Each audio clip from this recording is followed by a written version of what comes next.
The garden's time-lapse. A 5-year journey with the Hosta plant. Prologue. A gardener's vow. The patch of ground behind my house was, for years, little more than an afterthought. It was a shaded, quiet corner where the sun only reached for a few hours in the morning before the towering oak trees cast their long, cool shadows. It seemed a forgotten space. A blank canvas with a specific, and seemingly difficult, set of conditions. Other gardeners might have seen a challenge. I saw a promise. My vision was simple yet ambitious, to transform this dormant space into a living tapestry. A serene sanctuary of verdant foliage that would require minimal fuss but deliver maximum impact. The chosen medium for this grand experiment was a plant I had long admired from afar, the Hosta. This report is a chronicle of that journey, a time-lapse of my garden and my understanding of a remarkable plant. It is a story told in two voices, my personal recollection of the quiet triumphs and anxieties of a gardener, and the formal, scientific analysis of the botanical and horticultural truths that guided my every step. The first-person narrative will serve as the emotional arc, marking the key milestones in the Hosta's life cycle. The accompanying technical analysis will provide the exhaustive detail and expert knowledge necessary to truly understand this herbaceous perennial. Moving beyond simple folklore to a nuanced appreciation of its complex beauty and resilience. Chapter 1. The first year. From unfurling pips to establishing roots.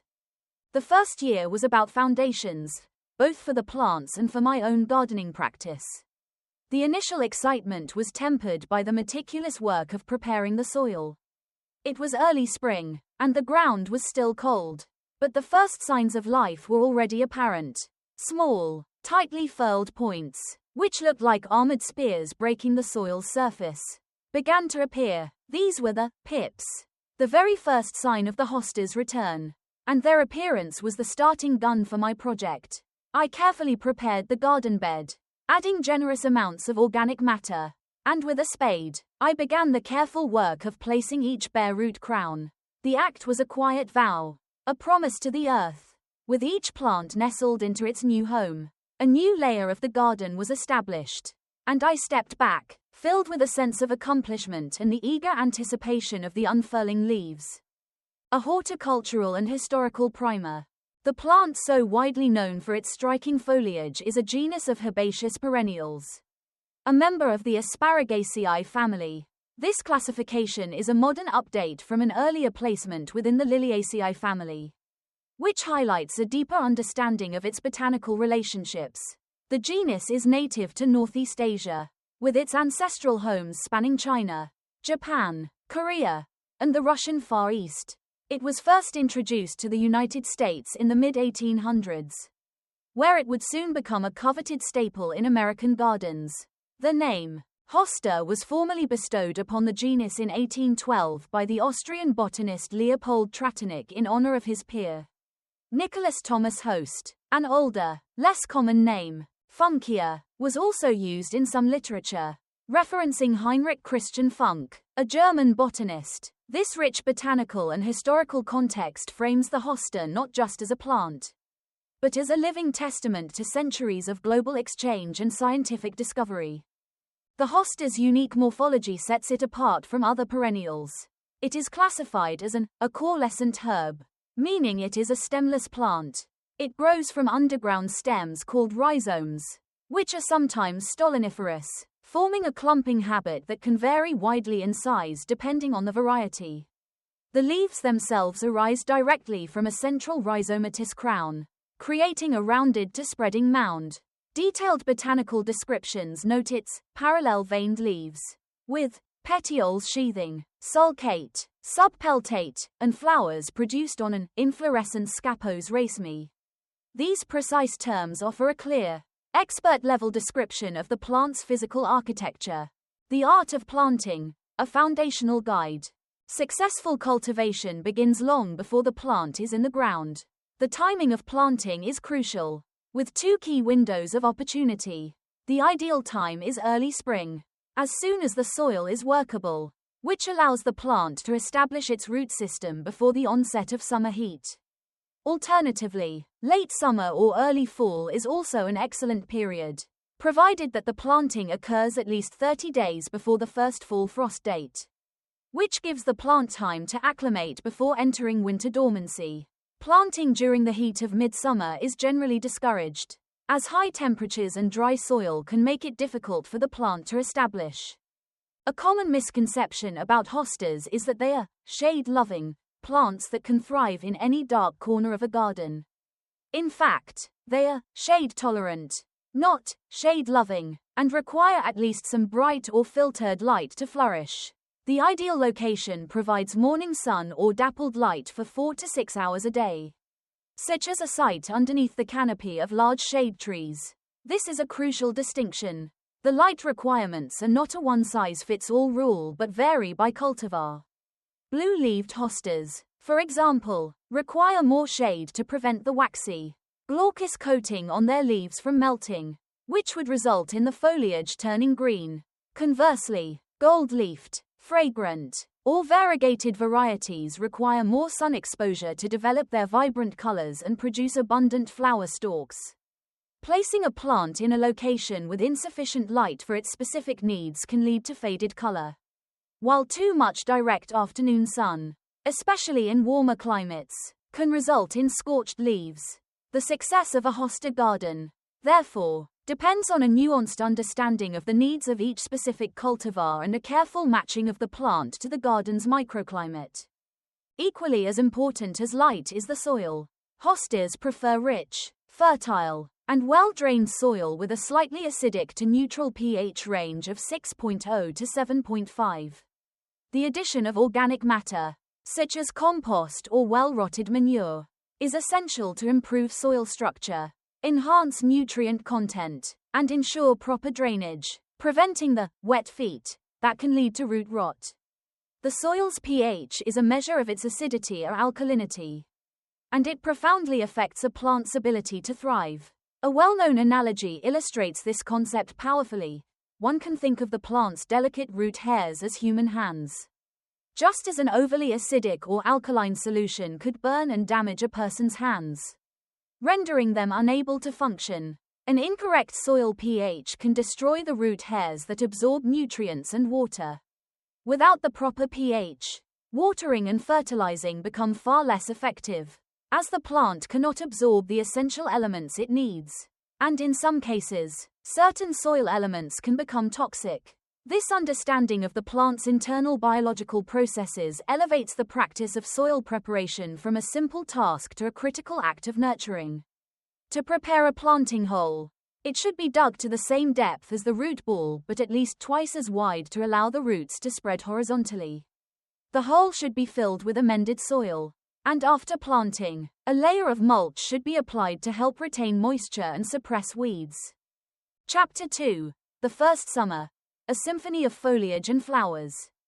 The first summer was a time of breathtaking growth. Day by day, the leaves unfurled, revealing their intricate textures and stunning variegations. What had begun as small, timid crowns became lush, rounded mounds of foliage. As the weeks went by, a new element appeared. Tall, rigid flower scapes, rising gracefully above the leaf mounds. The subtle beauty of the trumpet-shaped, pendulous blooms, some white, others a pale lavender, was a surprising bonus. This serene period, however, was not without its trials. One afternoon, I noticed it. Ragged, irregular holes in the beautiful leaves. A careful inspection confirmed my suspicion. This was not mere mechanical damage. The telltale slime trails were a clear sign of the hosta's most common adversary, and I realized my stewardship would require a more active defense. The spectrum of cultivar diversity and summer care. The Hosta genus is a world of diversity, comprising approximately 22 species and over 2,000 cultivars, with more being added by hybridizers regularly. The American Hosta Society categorizes these plants based on their mature heights, providing a useful framework for gardeners and collectors. The classification system is as follows. Dwarf, less than 4 inches. Miniature, 4 to 6 inches. Small, 6 to 10 inches. Medium, 10 to 18 inches. Large, 18 to 28 inches. Giant, greater than 28 inches. This broad range in size, combined with the 5 major leaf color categories, green, blue, gold, medio-variegated, and marginal variegated, makes the design possibilities nearly endless. A selection of popular and award-winning cultivars demonstrates this diversity. The truly magnificent Hosta, Empress Wu, is a giant cultivar. Known for its immense size, reaching up to 50 inches tall and nearly 9 feet wide, with impressive ovate, dark green leaves. At the opposite end of the spectrum is the beloved miniature Hosta, blue mouse ears, which is celebrated for its small, thick, and distinctly cupped blue leaves. Its fame is so widespread that it has given rise to an entire line of sports or variations. A perennial favorite for its striking color is Hosta, June, a medium-sized plant with blue-green foliage and a vibrant chartreuse center that changes with the season. For a dramatic contrast, Hosta, Fire and Ice, offers dark green leaves with a bright white center. While the classic giant Hosta Seaboldiana, elegans, is prized for its corrugated, wavy blue foliage and large, funnel-shaped white flowers. During the summer growing season, a few simple care practices ensure the plant's health and vigor. Consistent moisture is paramount, especially for newly planted hostas. A deep watering of about 1 inch per week is ideal, but this can be increased to twice a week during periods of intense heat or drought.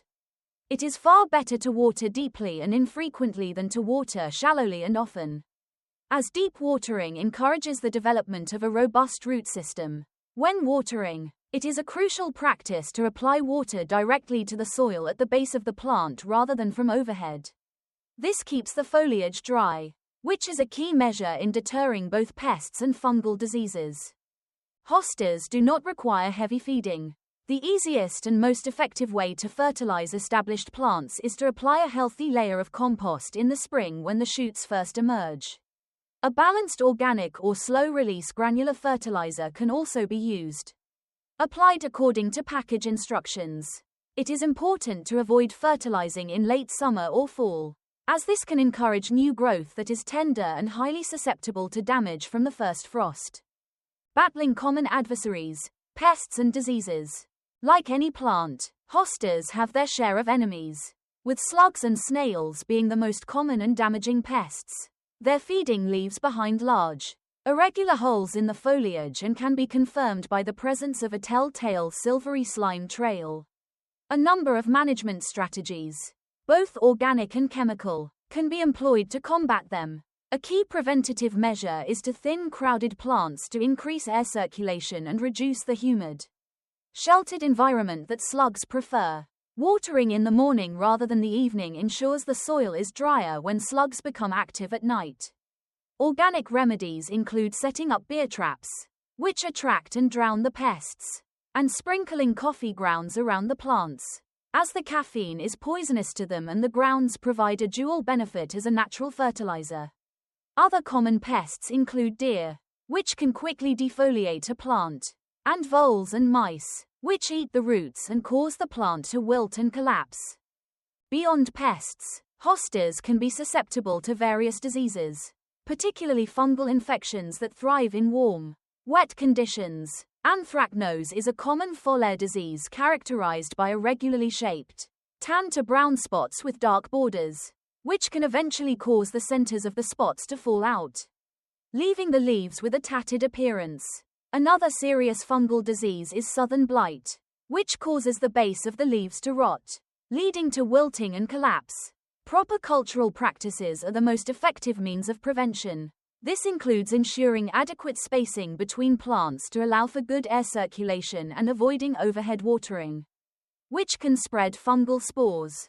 Removing and destroying infected leaves is also critical to eliminate a source of inoculum.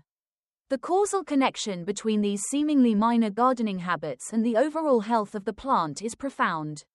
A gardener who understands that morning watering and proper spacing are not just for convenience but are direct forms of integrated pest and disease management is better equipped to prevent problems before they take hold. This understanding transforms the act of care from a reactive response to a proactive strategy for maintaining a healthy and resilient garden. Chapter 3. The Second Year. A Test of Resilience and Patience.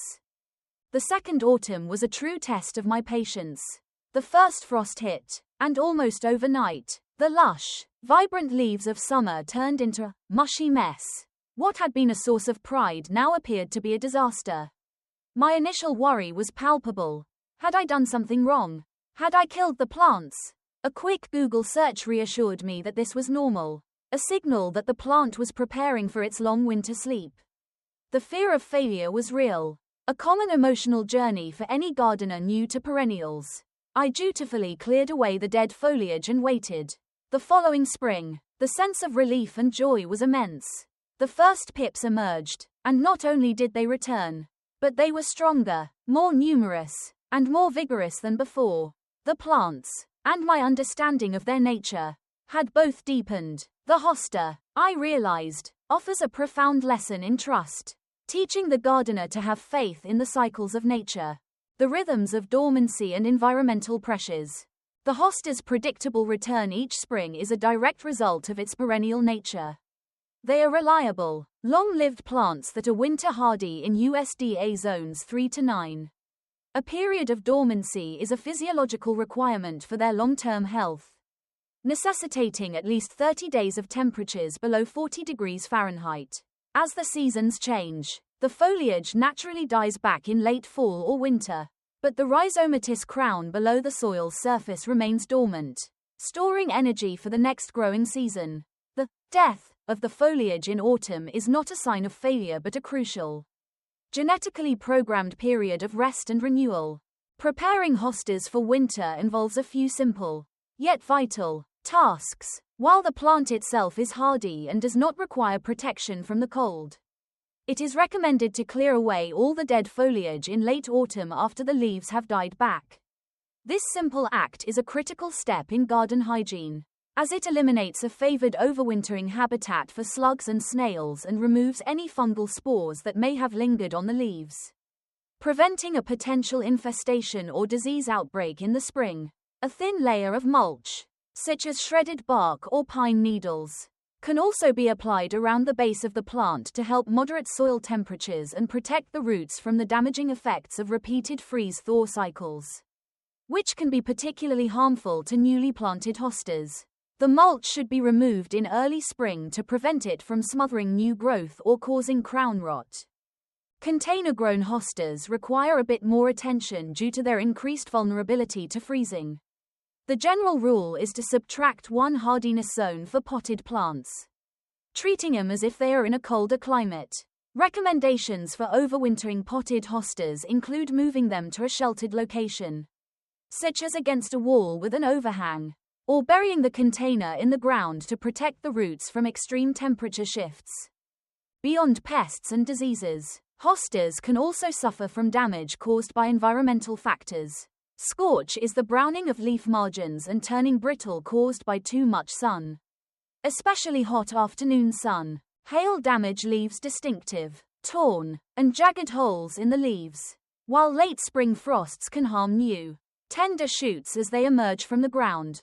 These are not signs of poor health but rather indicators that the plant is exposed to forces outside of its ideal growing conditions. A final, and crucial, point of understanding relates to the hosta's ecological impact. While hostas are not classified as a highly invasive species, like kudzu or English ivy, the research reveals a more nuanced reality. Some varieties, such as Hosta ventricosa, have been observed to escape from cultivation and establish small populations in the wild, which can compete with native species for resources and space, thus potentially reducing biodiversity. This complexity challenges the simple binary of invasive or non-invasive and highlights a gardener's responsibility to understand the subtle ecological footprint of the plants they introduce to their landscape. Chapter 4. The Third Year. The Art of Propagation and Sharing. By the third year, my hosta garden had become a lush, crowded tapestry. The plants had grown far larger than I had anticipated, and some of the older clumps were starting to become super dense and looked a bit crowded for their space. In fact, I noticed some were even starting to die out in the center.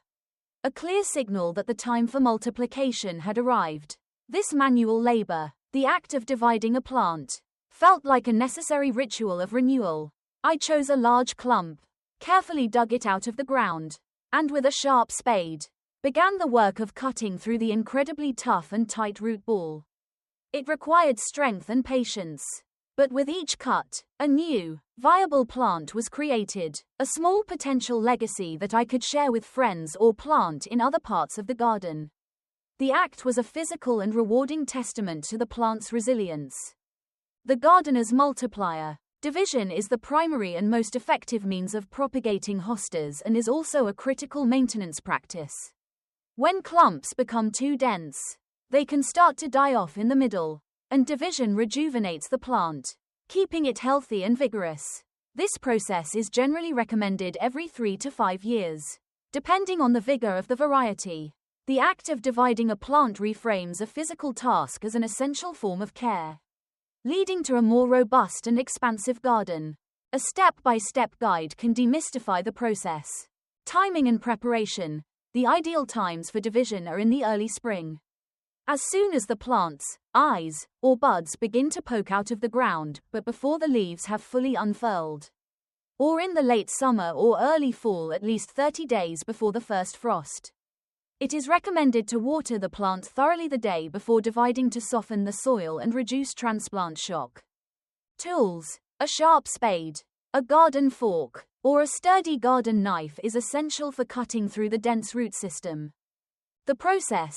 Begin by digging around the entire clump to loosen and lift the root ball out of the ground.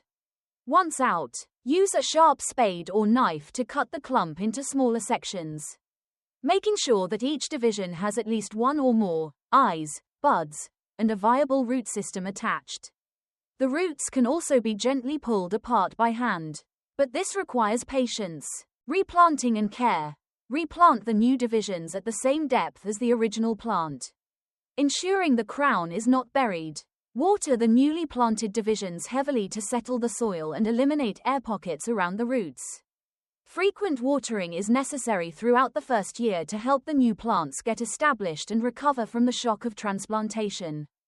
In contrast to division, growing hostas from seed is not a commercially viable method for creating new plants.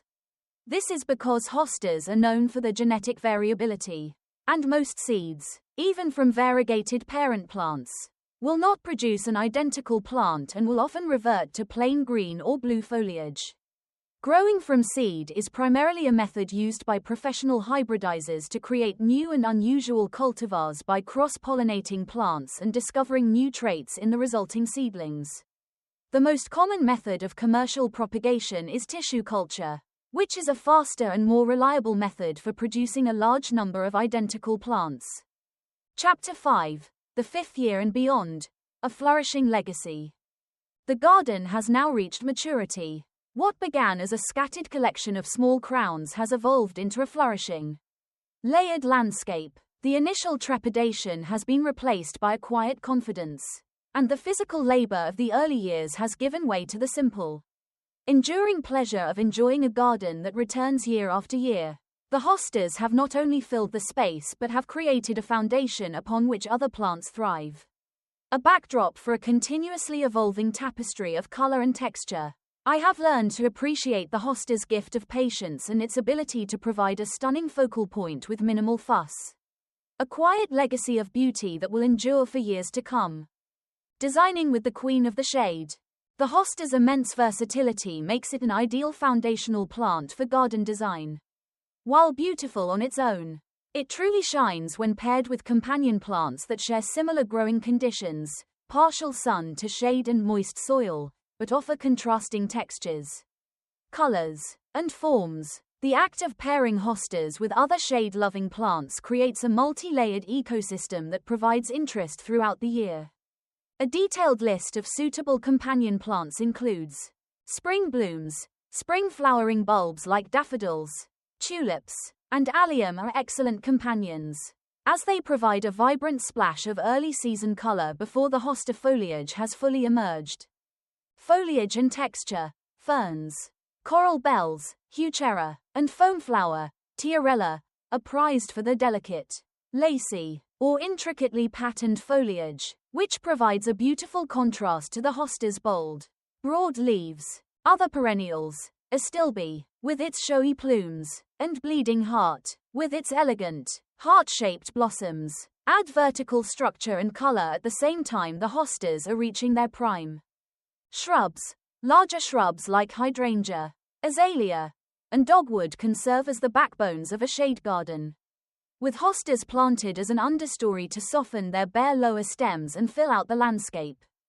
Hostas also perform exceptionally well in containers, making them a great option for patios and small spaces. Smaller varieties are generally preferred for container growing. When potting, it is essential to use a container with excellent drainage and a high-quality, nutrient-rich potting mix rather than garden soil.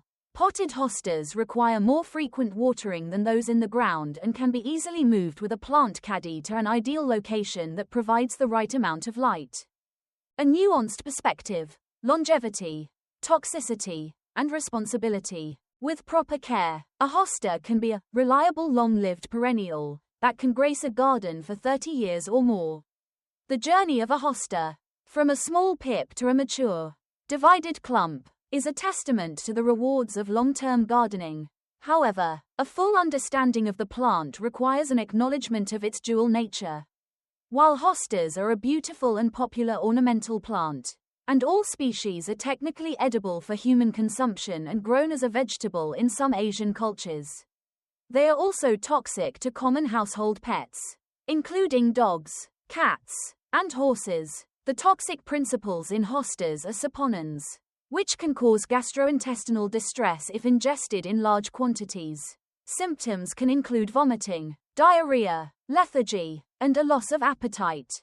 And while veterinary treatment may not be needed for mild cases, it is recommended for more severe signs. This critical fact underscores the importance of a complete and responsible understanding of the plants we introduce into our home environments. The hosta, in its complex beauty, its long life, and its paradoxical nature as both edible and toxic, presents a compelling case for the nuanced study of the plant kingdom.